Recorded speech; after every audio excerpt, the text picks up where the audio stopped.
Assalamualaikum warahmatullahi wabarakatuh.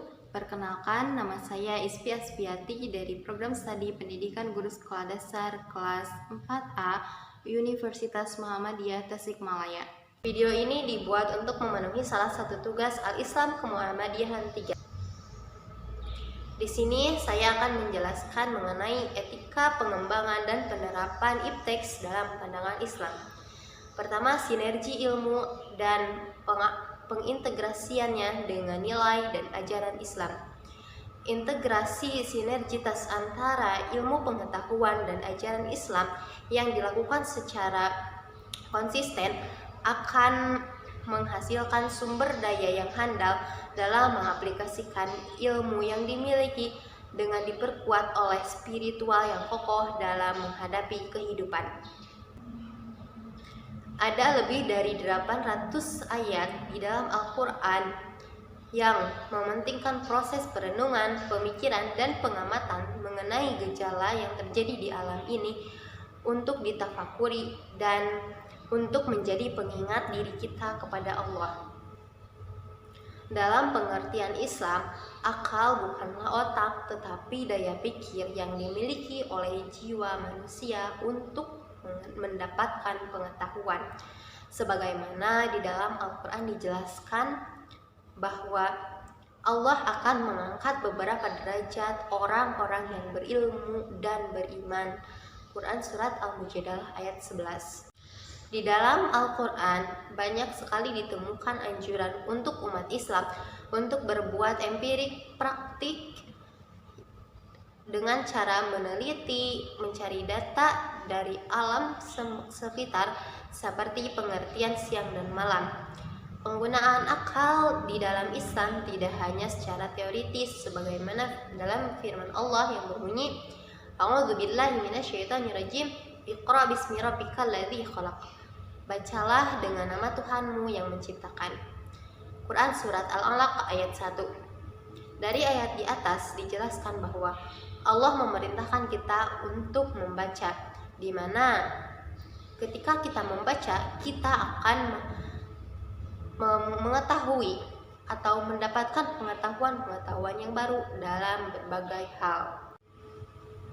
Secara aksiologis, pengembangan ilmu pengetahuan pada saat peradaban terdapat dua karakteristik. Yang pertama, kesadaran untuk menjadikan ilmu sebagai pembentuk peradaban.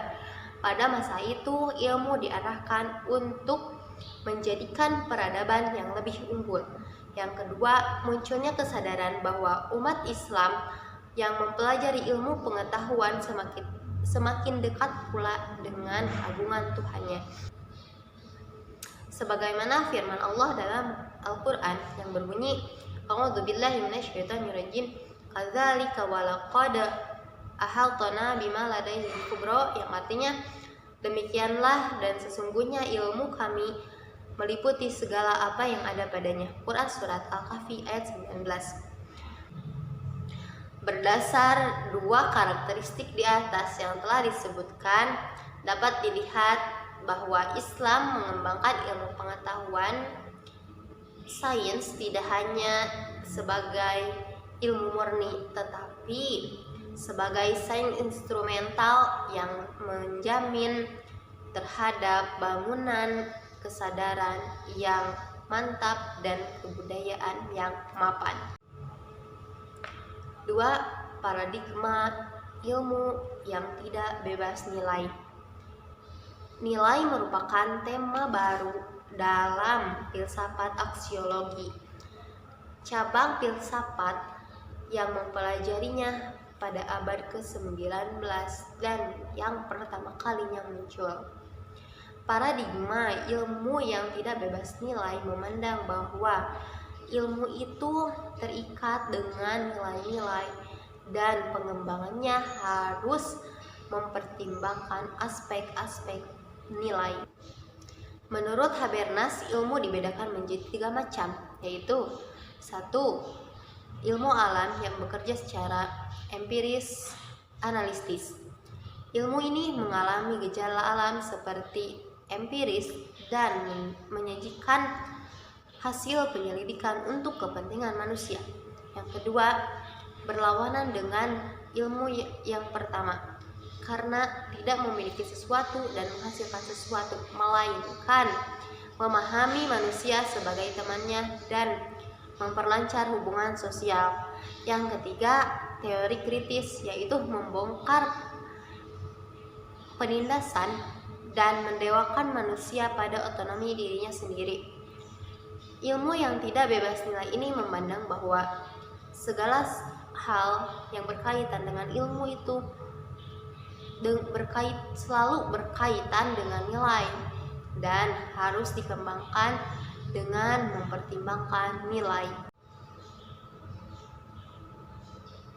4. Perlunya akhlak Islami dalam penerapan ipteks. Menurut Al-Qardawi, ia mengemukakan terkait dengan pentingnya akhlak Islami dalam pengembangan ilmu, yaitu 1. Adanya rasa tanggung jawab di hadapan Allah.